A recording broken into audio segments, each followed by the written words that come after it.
Covering Northern California. You're watching Action News Now. Coverage you can count on. We have an exclusive look at the progress on the Butte County Jail expansion. Emergency repairs snarl traffic on a Bay Area bridge after a hole emerges on the top deck. And new at noon, a new Shasta County grand jury report focusing on the Quartz Hill subdivision development in Redding. That report, just issued this morning, focused on transparency by the city of Redding. It was prompted by a citizen complaint saying the city failed to provide enough public notice and information about the planned development of 120 homes on 113 acres of land in the Carr Fire burn scar. The panel says neighboring residents didn't feel the city adequately addressed their concerns about fire evacuation and safety flow. The grand jury found that while the city did provide opportunities for public engagement, there is room for improvement to address citizen concerns. A live lookout from the Flea Mountain Alert California camera this Tuesday noon hour. We're seeing mostly clear skies and warm temperatures. For the very latest, we check in with Court Klopping. Yeah, heating up pretty quickly today, Linda, but we did start out a touch cooler for most areas of the valley this morning. Now on for the South Forks Lookout live camera. This is looking south over Whiskeytown from northwest of Redding in Shasta County. And you can see the sky above right now, just sunshine across our region. And that's what I'm tracking for you on the hyper-local look at the satellite and radar. No clouds in sight. As far as what we're seeing for temperatures right now, 77 degrees in Chico with sunny skies. Currently seeing 91 degrees in Redding. So those north winds allowing Redding to heat up really quickly right now.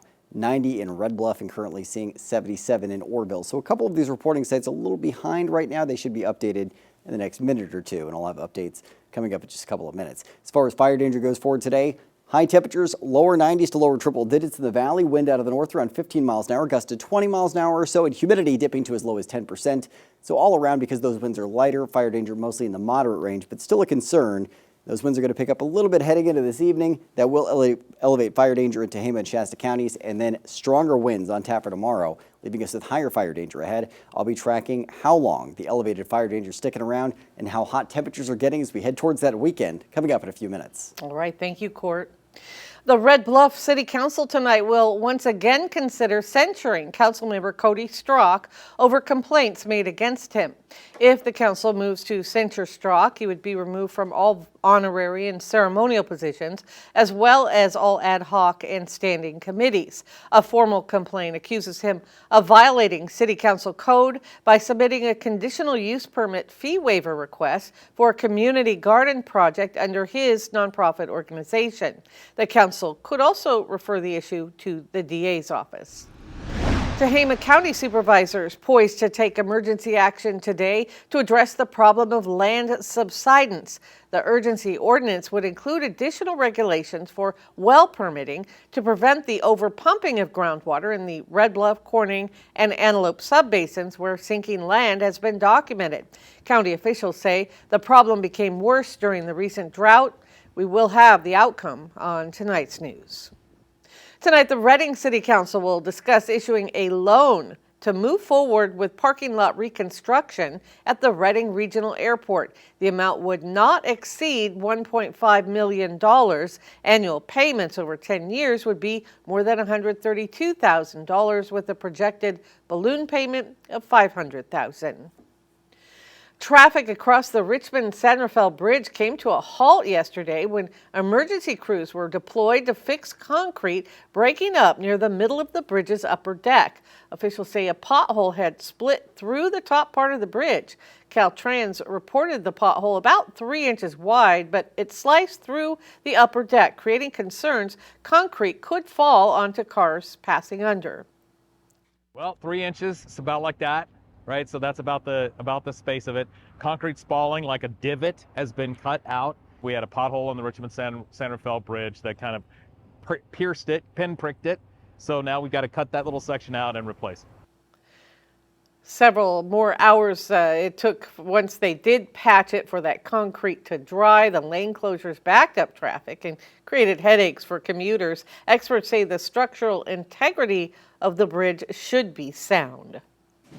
Butte County Sheriff's deputies arrested a stolen car suspect after a 30-mile chase. The SUV reported stolen in Chico Sunday. Deputies say they tried to pull over Carrie Love in the Thermalito area, but she took off. The pursuit wound through Thermalito, Richvale, and Durham, finally ending when Love drove over spike strips on Aguas Frias Road. Investigators say she drove into a field and orchard and tried to drive up an embankment, but the SUV rolled onto its side. Love is now facing a number of felony charges. The Butte County Jail expansion is nearing completion. Action News Now reporter Margot Rowe took a tour with Sheriff Corey Honey and brings us an exclusive look inside. Well, things are coming along amazingly. 14 years. That is how long Sheriff Corey Honey and the Sheriff's Office have waited to see the new jail expansion come into fruition. To be candid with you, there were times when I doubted we'd ever get to this point right here when this whole project started. The main structure of the jail is practically finished with just some final details needed here and there, like on the outside, where this parking lot and the new part of it will be completely repaved by next week. And on the inside, some final installments are needed, like the last of the windows and electrical, locks on all the cell doors, and paint. Once finished in August, the new expansion will include 96 beds in the housing units and 6 classrooms. And the medical mental health wing is one section the sheriff has been looking forward to the most. So this is part of the medical wing that I was talking about. Again, it's about 30 beds, which is substantially more than what we currently have. This space that we're in right now will be where the medical staff works out of. And you'll notice that there are windows throughout this. This allows the medical staff to observe people in these various cells. In the current jail, there are only 3 medical beds, so this is a big step forward. But is this expansion a big step in our local public safety? Well, Honey says ever since the passage of AB 109 in 2011 forced counties to take in state prisoners, he's been forced to release inmates who should not have been released. He says the jail expansion will make a significant difference. And sometimes we were having to release people that frankly made me uncomfortable in terms of their risk to public safety. Obviously our expansion, having more beds, and as I noted a moment ago, being able to make better use of the existing beds will allow us to keep people who pose threats to public safety in custody. We won't have to make those hard decisions. Honey says other ways the Sheriff's Office is looking to improve public safety is through the medical wing by providing mental health services and using the classrooms to provide education and programs to address criminal behavior, correct it, and set inmates up for success in society. Reporting in Orville, I'm Margot Rowe for Action News Now. Now, as far as how long this is going to take, it's supposed to be finished in August, but won't fully open as the sheriff is still working to hire more correctional deputies. Smoke from wildfires raging in Western Canada have blanketed nearby communities and parts of the U.S. It's so bad, air quality has been categorized as hazardous. We know this all too well in our area. Now, air quality warnings have been issued throughout more than 50 communities in Canada. Over the weekend, the smoke drifted toward the upper Midwest in the U.S., impacting parts of Wisconsin, Nebraska, North Dakota, and Minnesota. The Cottonwood fire in northern Siskiyou County is now 85% contained after burning 19 acres in the Hornbrook area. It started just before 3 o'clock yesterday afternoon near Ditch Creek and Cottonwood Creek roads. No structures have been damaged.